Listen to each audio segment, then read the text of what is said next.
যদি আপনার বাসায় 2টি ডিম থাকে তাহলে এটি বানিয়ে খান। এটি বানানো খুবই সহজ, এর স্বাদ আপনাকে অবাক করে দেবে। শুরুতেই আপনার দরকার হবে মাঝারি সাইজের একটি পাত্র। এক্ষেত্রে আপনারা অবশ্যই কাচের পাত্র ব্যবহার করবেন। কেন কাচের পাত্রের কথা বললাম তা ভিডিওর শেষে বলছি। এবারে পাত্রের ভেতরে একে একে মাঝারি সাইজের 3 থেকে 4টি ডিম ভেঙে নেবেন। আপনারা চাইলে এক্ষেত্রে ডিমের পরিমাণ বাড়িয়ে কিংবা কমিয়ে নিতে পারবেন। এবার একটি চামচের সাহায্যে ডিম ভালোভাবে ফেটিয়ে নেবেন।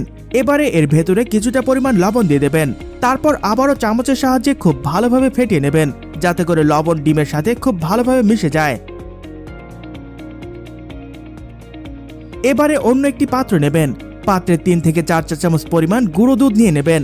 তারপর তাতে সামান্য কিছুটা পরিমাণ পানি দিয়ে মিশিয়ে নেবেন। এই ক্ষেত্রে যদি আপনাদের কাছে গুঁড়া দুধ না থাকে তবে সেক্ষেত্রে আপনারা লিকুইড দুধ ব্যবহার করতে পারেন। এবারে দুধ ডিম ফেটিয়ে রাখা পাত্রের ভেতরে ঢেলে দেবেন। তারপর চামচের সাহায্যে ডিম ও দুধ ভালোভাবে মিশিয়ে নেবেন। এবারে অন্য একটি কাচের পাত্রে ঢেলে 5 মিনিটের জন্য রেখে দেবেন। এবারে চুলা অন করে তার উপর প্যান বসিয়ে নেবেন। তারপর এতে দিয়ে দেবেন বেশ খানিকটা পরিমাণ পানি। তারপর ঢাকনা লাগিয়ে দেবেন, যাতে করে পানি খুব দ্রুত ফুটতে শুরু করে। পানি ফুটতে শুরু করলে এবারে পাত্রসহ মিশ্রণটিকে এইভাবে করে পাত্রের ভেতরে বসিয়ে দেবেন। এই ক্ষেত্রে একটু সতর্ক থাকবেন, কেননা পাত্রটি বসাতে গিয়ে আপনার হাত গরম পানিতে পুড়ে যেতে পারে।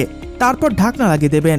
এক্ষেত্রে বলে রাখি, আপনারা যে পাত্রটি ব্যবহার করবেন অবশ্যই খুব ভালো মানের কাচের পাত্র ব্যবহার করবেন।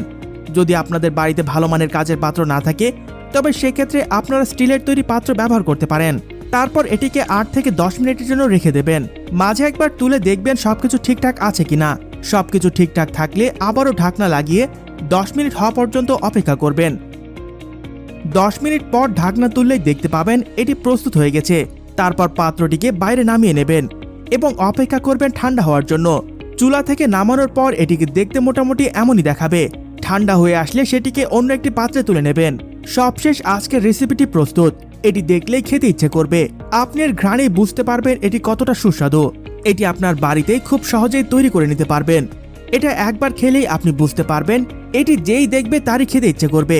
আপনি এটি বানিয়ে যাকে যাকে খাওয়াবেন সবাই আপনার ফ্যান হয়ে যাবে। এটি খাওয়ার পর থেকে আপনার আর কখনোই ফাস্টফুড খেতে ইচ্ছে করবে না। তাই এটি অবশ্যই আপনার বাড়িতে ট্রাই করে দেখবেন।